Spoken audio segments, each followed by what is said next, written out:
Hi everyone, I'm back with another video because I feel pressed to testify once again. I have a story or a message I want to share with you all and give you all an example of what it looks like when God is preparing you for His vision and for His purpose.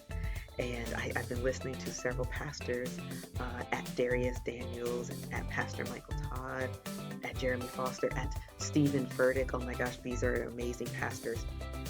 And they have the sermons I've been listening to have been coinciding with how God is preparing you, even when, because God knows when you're not ready, and He's preparing you for what He has planned for you when you don't know what He has planned for you. And I wanted to share with you all what it looks like when God is doing that. It's all well and good when they're preaching it and it sounds good and it sounds amazing and you know it's true, but I want to share with you all like what it looks like, because I find it so amazing to see it in action and to know that it has happened and it is happening, and you can kind of find peace in knowing that I'm being prepared. Even now I'm being prepared for an even greater purpose, greater than I can imagine, greater than I can ask for.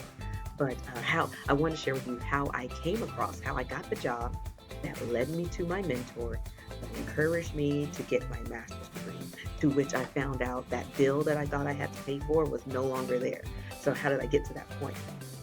I had just graduated. I got my bachelor's degree, which is right here behind me. And I felt, okay, I'm ready. I'm ready to get that job and, elevate my salary and help improve the status of my family, help support us better, and just get that new lifestyle, that better lifestyle that I was promised, right? But you may have seen in the news and the videos, and that's happened twice now, where millennials are struggling to find jobs, and this was like 10 years ago, mind you, where it was just difficult to find jobs. We were graduating, but there was no jobs out in the market. No one was hiring, and it was just, what do we do? We were moving back home with our parents. I didn't exactly move back home with my parents. I ended up getting about 3 jobs. Every day I'm hustling, hustling, hustling, hustling, hustling, hustling. So that I wouldn't have to move back home with my parents, but even that was stressful and a struggle in itself, and just, doing what you had to do, but it was miserable. I was still working as a pharmacy technician. I just felt like I have a degree, but I'm not being paid what I'm worth. And while I was working my 3 jobs, I was at this one particular, it was my secondary job at a behavioral health hospital. And there was all of these administrative positions opening up.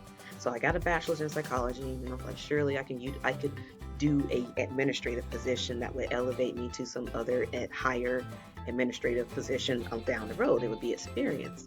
And I thought I was a shoo-in. I'm charismatic, I can dress the part, I can look the part. You tell me what you need, I can be that. I'm your girl. And I go in there for my first interview for the first job, and there's a panel of like 4 people. And so it's a group interview. I don't know if you all have experienced these group interviews, but it's the new thing now. I try to teach my students about these group panels. You got to be ready for them, because that's the thing now. But now, all of a sudden, I got 4 people to talk to, and each one of them was asking a question. And I didn't know, do I answer the person that I'm talking to, or do I answer everybody and they're not looking at me, and I feel some self-conscious, so then I start stuttering, and then that's the interview's over. Interview's over. Okay, thanks. I think I did a good job. Gosh, gosh, that felt horrible. Then I applied, didn't get the job. So then I go for the second interview for another position. I go into the interview, a different panel of 3 people. I'm still flustered with who do I talk to. Should have been a comfortable environment. I was familiar with the staff that was interviewing me. I knew them first name basis. Didn't get the job. So, and again, it was so frustrating, because I knew I could do the job. And then I also thought these opportunities were being presented to me. So if God is presenting me with the opportunity, surely He wants me to have it. Right? That's the way it's supposed to work. If the door is open and I walk through it, He wants me to have that opportunity. Otherwise, why did the door even open? Then I went to the third interview, same result. And that was like I think an administrative position job were for our CEO. And again, I was more than qualified for the job. Panel interview, I could speak to what they were referring to. I was much better at speaking to who asked me the question. And I was, again, charismatic, doing my thing, but I didn't get the job. I didn't get the job. So that was deflating. That was so deflating because 3 times now I was presented with an opportunity and I didn't get it. And I'm like, the Lord, this is my chance. This is my chance. This is my chance. And nothing happened. And so, yeah, that just kind of added to the depression of working 3 jobs. I don't want to do this anymore, and not being valued at what I'm worth, and just it's not fair. It's not fair. Out of the blue, I get an email from a headhunter who works for like one of those job sites, Monster. I think you would be great for this position. The position was a pharmacy director for a pharmacy technician program. And I was ecstatic. Pharmacy director. I could teach pharmacy technicians? Whoa, yes, I want this job. I called her back. I said, yes, I'm interested. Send me the information. So there, I had an interview. She set up an interview for me. Now, the opportunity was presented to me. And she came to me. I'm like, surely God wants me to have this job. I called her back. Usually I thought it was a scam. Sometimes you're a little hesitant. I called her back. It worked out. The job was in Augusta. Drive 4 hours to Augusta. I got an uncle out there, so I said hello to him. I went to the job interview, and it was a panel interview, but it was also like a classroom setting.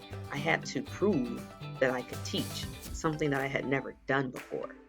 But I had been set up for the group setting. So I prepared a lesson. I got there, and oh my gosh, I could still feel the sweat dripping down my back. Oh, I was so nervous.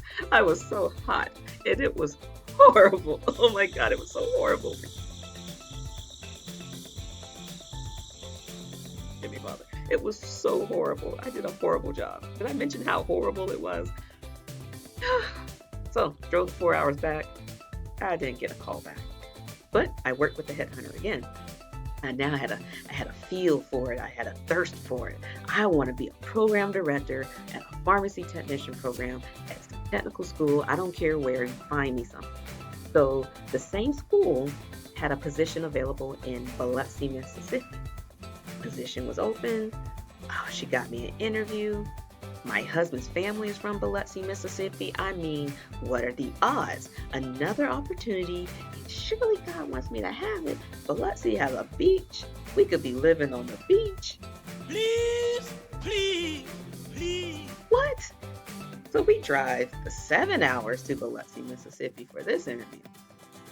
Denied. Didn't work out. So again, it was horrible. I didn't mention I'm 5 months pregnant. Yeah, just about. And I thought this would be amazing.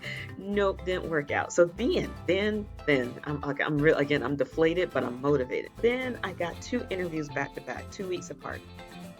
At this point, though, this was in the beginning of the year. These 2 interviews, the headhunter calling me for these 2 interviews was like February, and then May, and then by August, I was on bed rest with my pregnancy. And because I was on bed rest, I was no longer able to work. I had also stopped working at my first job. I was unable to work at my second job, and I was unable to work at my third job. So I am, guess what? I'm out of work. I'm on bed rest.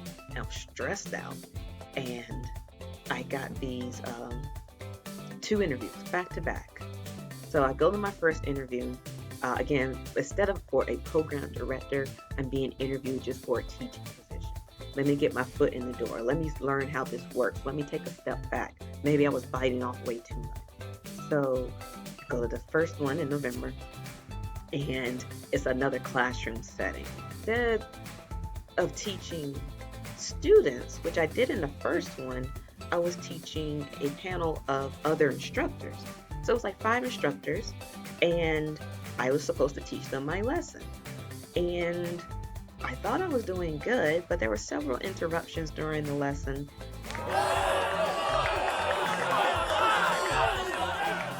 that I didn't mind, and I was able to address them.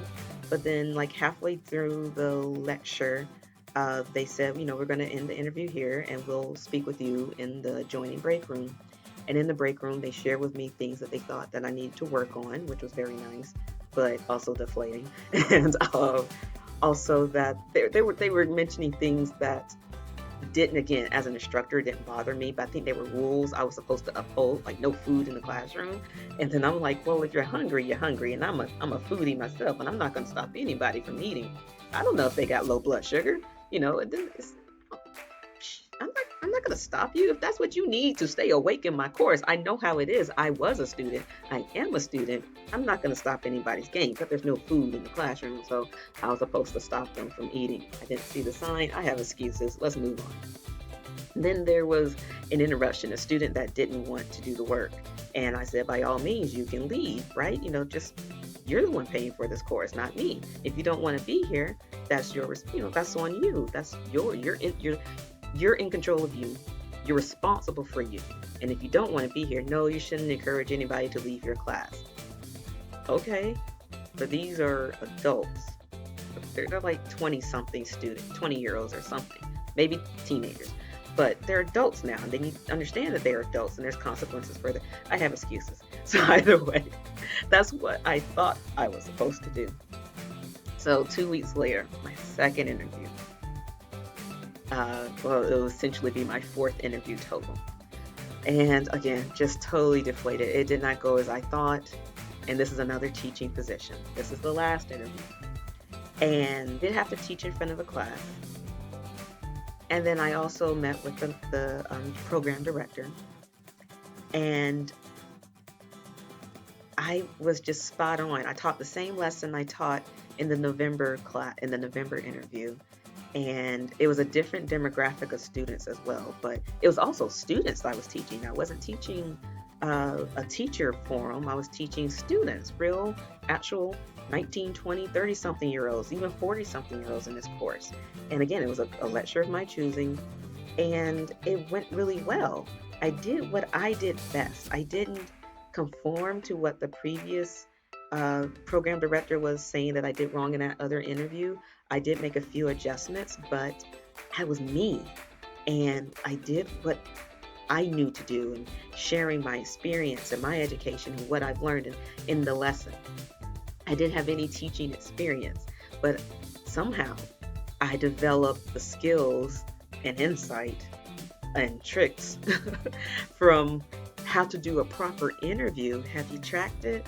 How to do a proper panel group interview, to also how to teach and speak and lecture in front of a group as well, and for an extensive period of time.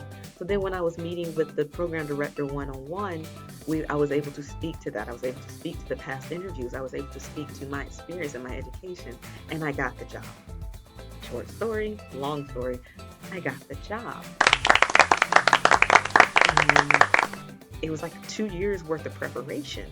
And remember, I didn't have any job. I went from 3 jobs to 0. And now I have this teaching position, doing something that my mother told me to do, mind you, like since I graduated from high school, you should be a teacher. And now here I am, like 10 years later, turning into a teacher. Well, she don't know everything, but I'm a teacher. I got a job. And wasn't an elevation in pay, but it was putting me on the track. It was putting me in position, and I'm still in position, putting me in position to where he needed me to be. And I just wanted to share that with you all because, oh my gosh, I was just reflecting on it. Even all of those interviews that I bombed, he was showing me and teaching me and preparing me and preparing me and preparing me. Even through my desperation, he was preparing me. And now I own my own pharmacy technician school. Look at God, right? I have more. I have so much more I want to share with you guys, but I'm gonna end it here. So I'll see you guys next time for the next Press to Testify video.